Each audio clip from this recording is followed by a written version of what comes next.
नमस्कार. आज आपण पाहणार आहोत उन्हाळ्यामध्ये निघणाऱ्या ओल्या शेंगा ह्या कशा शिजवायच्या आणि त्या वर्षभर कशा टिकवायच्या. उपवासाच्या वेळेला खायला झालं, कधी 4 वाजता स्नॅक्स म्हणून खायला झालं तर कशा बनवायच्या त्याच्याकडे आपण जरा लक्ष देऊया. हे बघा, ते शेंगा मी जरा धुवून घेतलेले आहे, त्याची माती वगैरे काढून घेतलेली आहे. नंतर थोडंसं त्याच्या डोक्याच्या बाजूला असं थोडंसं टिचवून घ्यायच्या त्या शेंगा. व्यवस्थित अशा सर्व शेंगा ह्या का मी घेतलेल्या आहेत. या प्रकारे सर्व शेंगा अशा काढून थोड्या मोकळ्या करायच्या. नंतर त्या कुकरमध्ये घालायच्या. आपल्याला हव्या तेवढ्या घेऊ शकता. मी आता क्वांटिटीमध्येच घेतलेल्या आहेत थोड्याशा. अशा कुकरमध्ये घालायच्या किंवा तुम्ही पातेल्यामध्येही ठेवू शकता, कारण पातेल्यामध्ये शिजायला वेळ लागतो म्हणून मी कुकरलाही लावलेले आहेत. नंतर त्यावर खडे मीठ घालायचं, मोठं मीठ घालायचं, भरपूर प्रमाणात घालायचं, जेणेकरून मिठाच्या शेंगा म्हणजे मीठ भरपूरच पाहिजे, जेणेकरून त्याला छान चव येईल.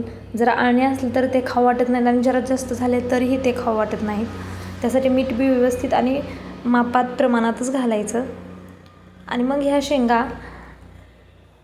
आपण कुकरला लावून शिजवून घ्यायच्या. थोड्याशा हलवायच्या मीठ वगैरे खालीवर करण्यासाठी. हलवून कुकरचं झाकण लावून आपण त्या व्यवस्थित अशा 5 ते 6 शिट्ट्या होईपर्यंत त्या शिजवून घ्यायच्या. उपवासासाठी खायला मस्त अशा आहेत. सर्वांनी करून पहा. बघा तर आता शिजलेले आहेत. शिजलेल्या शेंगा आता आपण कशाच तरी सह्याने बाहेर काढून घ्यायच्या. गरम गरम खायला अगदी अप्रतिम लागतात आणि प्रत्येकाला आवडतात. आमच्या घरी तर दरवर्षी या भुईमुगाच्या शेंगा ह्या शिजवल्या जातात. सगळ्या व्यवस्थित अशा काढून घ्यायच्या, बघायच्या चव घेऊन मध्ये वगैरे कसे झाले आणि त्या उन्हाळ्यामध्ये 1 ते 2 दिवस कडकडीत उन्हात अशा तापवून ठेवायच्या. तापून आपण पुन्हा एका कॅरीबॅगमध्ये वगैरेही ठेवू शकता. बघा किती छान शिजलेले आहेत.